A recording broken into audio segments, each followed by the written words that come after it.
I'm sorry. Okay. Hi, this is Daniel Delk. I'm going to be interviewing him about his experience with school integration. And the first question is, when and where were you born? I was born in when I was born September 2nd, 1950. I was born in Marietta, Georgia. I was born in a hospital called Kennerstone, and I was born on the colored side. There were white sides and black sides at that time. And is Marrietta where you grew up? Marietta is where I grew up. I went to grade school, high school. Okay. And do you remember what it was like at your segregated school? Do you think separate and equal were true? Yes, I remember at my segregated school. I guess you call it all black school. It was more interaction with the students. You got more personal attention. But when I went to the high school in my junior and senior year, I was, I didn't have that close treatment. Do you think that like the schooling and the supplies were adequate at the all-black school? No, because we got secondhand books. We would get used books. And do you think that, did you notice a difference in the quality of the books and things like that when you went to the integrated school? Yes, everything was practically new. It was like the lights had come on. You got better, facilities, and like all the equipment was up to date. What about the teaching style? So you said that they were less hands-on with you guys, but do you think that like maybe they were better quality teachers, or it just wasn't really a difference? Well, their format was different. It was. I got into more technical classes when I went to Marrietta High. For instance, I took bookkeeping. I guess they had that at Lemon Street, but they was, bookkeeping, typing, and like over Lemon Street, I would have shop. But there they had they would even have what they call some classes that you could take off campus. Like if you want to work at an auto shop, you could. Your last 2 hours, you could go there and train. They had all kind of accommodations, which was better. And what about, like, the difference between the black school and the white school? So did the white school maybe have air conditioning and the black school didn't? Or was the actual, like, not just the books, but maybe the desk and the bathrooms, was there a difference in that too? Yes, I mean, it was like a more modern school. They had just built a new auditorium, and yes, it was air conditioned, and it was just more quality, but it was still done by everybody's tax money. But, so the Brown versus Board of Education bill was passed in May of 1954. So that was when you were 4. 4, yes. Right. So do you remember hearing about it, or do you know if you knew what was going on at the time? No, I wasn't familiar with that, being honest with you. I didn't know about Brown. Really didn't know why we had to integrate,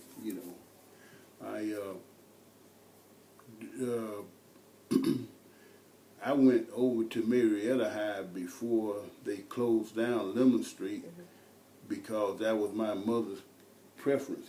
She figured I would get a better education. And so she sent me over there soon as that it was legal to go there. And what year was it legal? Or technically? Well, my sister, she integrated. She was one of the first blacks. Her and another sister named Tavia Grady, they integrated the school in 1966. 66. Right. So it's interesting to note that you said you went when it was legal, or she went when it was legal. Right. Even though it was legal in 1954. Right. She went in 1966. Right. Yeah, that's 12 Almost about 12 years. 12 years. So the year you went was 1967. Mm-hmm. And what grade were you in with that? I think I went over there in the 11th grade. The 11th grade. Yes.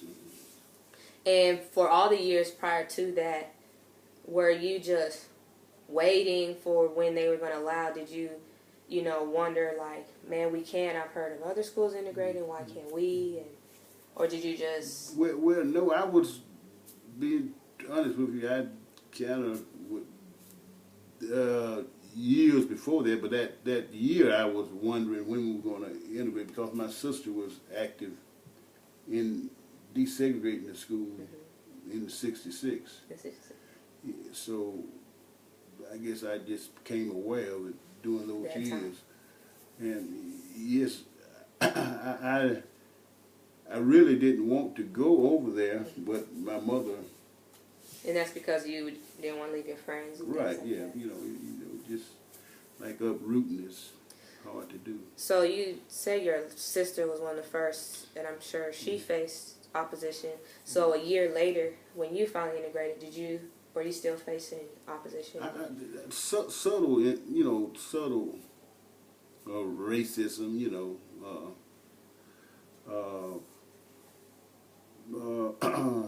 not right out, just people shouting at you and like that. But my sister, she experienced that. She told me that she used to be walking down the hallway and she would get jeers hollered out the room, and said, there go the nigger girl and stuff like that, But so wasn't no physical. by a year later, you would say calm down. Right. Yes. Did you participate in any extracurricular activities at the integrated school? Yeah, I played football. That was the. And it was an integrated team? Yes, it was an integrated team. Then we integrated. We were the first blacks on the team. And matter of fact, that year we won the state championship. Oh, so kind of similar to the movie Remember the Titans? Oh, right. I could relate to that. It was exactly. I mean, it was so close to it. I mean, I could show you in that book where you got us, the black coaches, but see, over at Lemon Street, the coaches won state championship mostly every year.